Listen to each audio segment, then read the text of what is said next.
Happy day students, welcome to class 10 English. Today we are going to read a poem number 6. The name of the poem is Amanda from your textbook First Flight. Just take out your textbook. So about the poet of this poem Amanda is Robin Klein. Robin Klein, just see the image over here, is an Australian author of books for children, and she was born on 20th February in 1936, and she was a very famous writer. Introduction students of this poem, just I would like to give you first. So Amanda is a short poem about the mental state of a young school-going girl who is always checked and instructed by her elders, most probably by her mother, and is given a long list of do's and don'ts. I can imagine your mental state now. Feeling annoyed, she brushes aside the instructions and finds escape. Where? Escape in dreams of a life full of liberty, where she may live according to her own whims and fancies. Now we will have a stanza 1. First I will read it, then I will explain stanza by stanza. Now stanza 1 is there on your screen. What is there? The stanza 1. Don't bite your nails, Amanda. Don't hunch your shoulders, Amanda. Don't stop that slouching and sit up straight, Amanda. There is a languid emerald sea where the sole inhabitant is me, a mermaid drifting blissfully. So what happened here? In the first, this don't bite your nails, those lines I'm explaining you one first. In this stanza, the speaker is probably the mother. We are thinking, because they have not told, we are thinking probably the mother of a young school-going girl. See mother and daughter in the picture. The stanza reveals the relationship between mother and the daughter. The mother is in a habit of constantly checking and scolding her daughter. She is an authoritative, always in a very authoritative tone, prohibits Amanda, like don't, no, prohibits Amanda from biting her nails. She further rebukes her for bending her shoulders like this and for sitting in a slouching posture. The mother instructs the daughter to sit erect, in a erect posture. Now just see the last, what is there in the bracket. Now what is the meaning of this? Actually in this stanza now Amanda, young girl, is the speaker. The lines which are in bracket. In this bracket lines, the speaker is the girl, Amanda. Though her thoughts are not expressed openly, she is so much fed up with the constant instructions from her mother that she mentally drifts into the world of her imagination, the world of absolute liberty. She dreams of a sea which emerald green water and slow lazy waves. She imagines that she is the only person dwelling. Just see how the child is escaping. Only person dwelling in this beautiful world without anybody to restrict the movement. She dreams that she is a mermaid. Just see the picture. She dreams that she is a mermaid, the mythical creature with the head and the body of a woman and the tail of a fish. What is mermaid? All of you know that. You have seen the movies also. You have read the storybooks in your childhood. Her imagination makes her feel that she glides over the sea like a mermaid in a delightful, blissful mental state. So this was the explanation of stanza 1. Now students, just have a look at the word meaning. Just make a note in your notebook or you can take a screenshot. Hunch, slouching, languid, amulet, inhabitant, drifting blissfully. All these words were used in stanza 1. Now poetic devices students used here in this paragraph, or sorry, stanza. So there is an anaphora, repeated use of a word that starts off two or more lines. Now don't word is there. So that is anaphora, don't. Then there is a assonance. Assonance means repetition of a vowel sound. Here which vowel sound? O. Don't, your, shoulder. So in the don't, here O is there, your O is there, shoulder O is there. Now what is the rhyme scheme? A, A, B, B, C, C, C. Like Amanda, Amanda, A, A. Okay. Then B is again, straight is B. Amanda again becomes A. See me blissfully. All these three are C, C, C. So A, B, A, C, C, C. See me blissfully.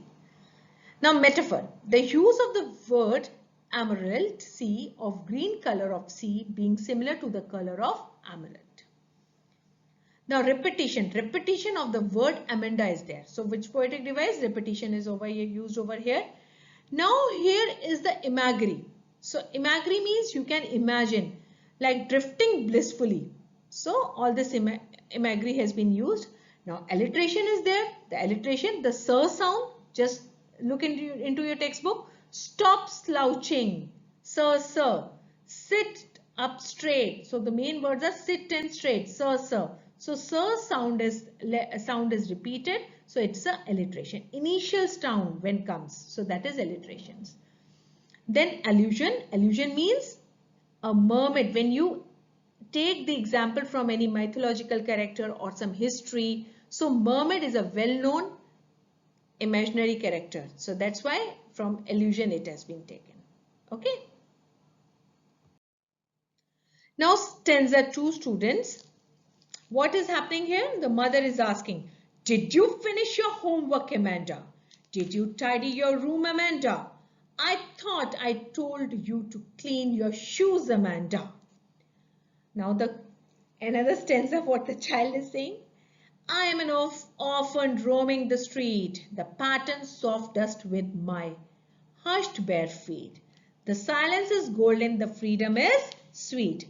Now what is happening? What the mother is saying. First we will talk about the mother. From the world of imagination, now again, previously she was in imagination of the mermaid. She is thinking that she is a mermaid. Now from the world of imagination, what is happening? Amanda is transported back to her real life when her mother sternly asks her if she has finished her homework or if she has cleared or cleaned her room. The mother rebukes Amanda for not having obeyed her when she asked her to clean her shoes.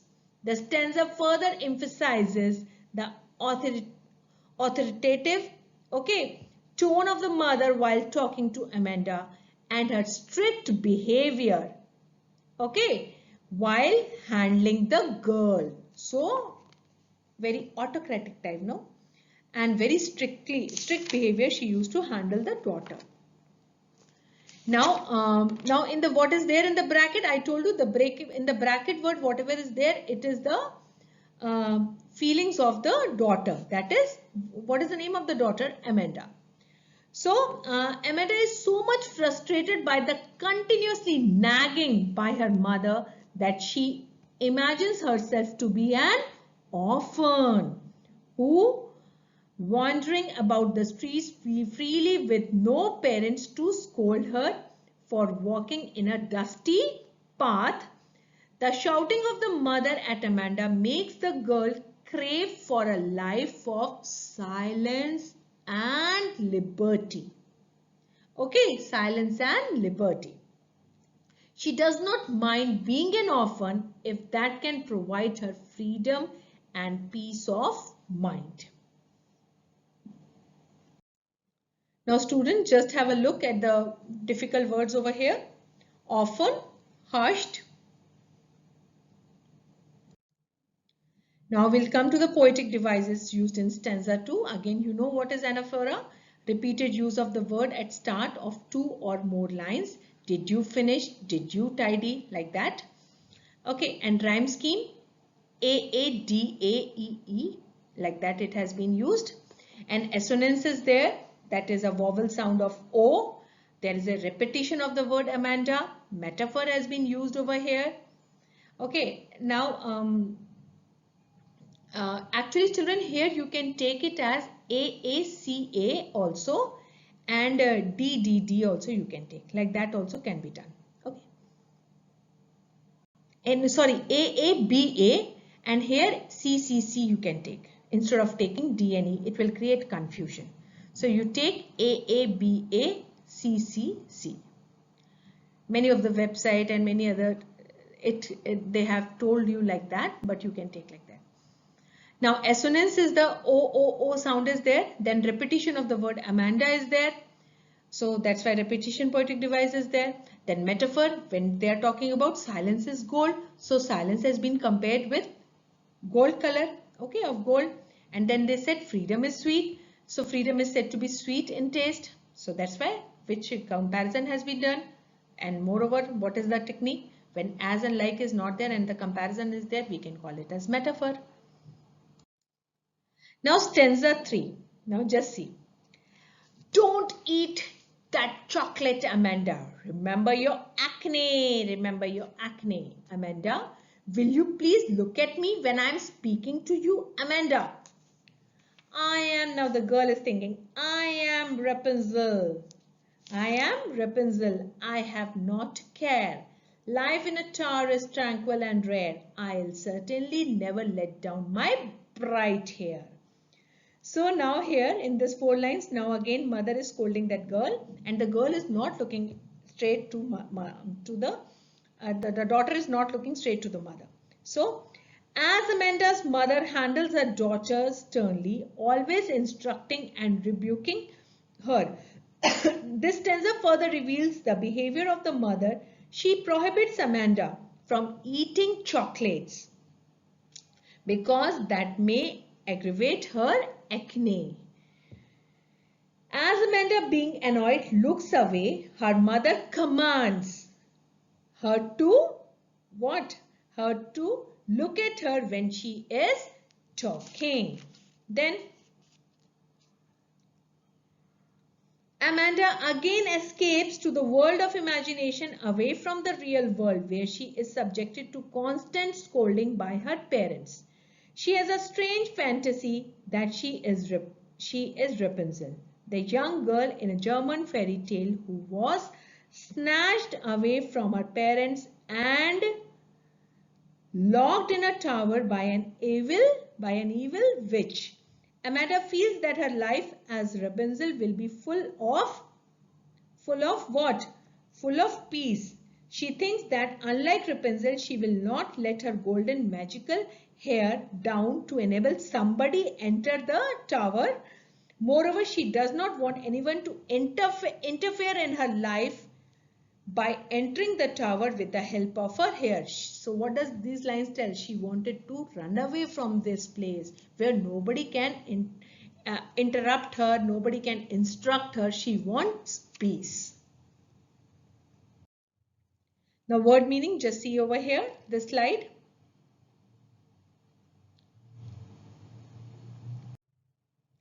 Poetic devices, again allusion has been used by, they have taken the character, fairy tale character Rapunzel. Then rhyme scheme is used over here, A-A-B-A-C-C-C. Okay. Then we have assonance is there, the repetition of E and O sound, vowel sound. Then the consonants, when the repetition of the consonant sound letter is there. R, Rapunzel. Okay. Then we have care, R. Bright, ra, hair, ra, that's it. And we have repetition of use of the word Amanda. Now stanza 4 we have, stop that sulking at once, Amanda. You are always so moody, Amanda. Anyone would think that I nagged at you, Amanda. Now what that mother is telling the daughter, Amanda's mother not only rebukes her but does not want people to think that she has rebuked her. She is she, in a commanding and strict tone, tells Amanda to stop sulking at once. She thinks that her daughter Amanda is much too moody. By her sullen face, she will show people that her mother has scolded her. This indicates that the mother does not realize that she has been scolding Amanda, as she conscious of what people thinks about her. She is not at all thinking that I am scolding my daughter. She is thinking about the others, conscious about what the others will say about the mother. Now word meaning, just have a look at the word meaning over here.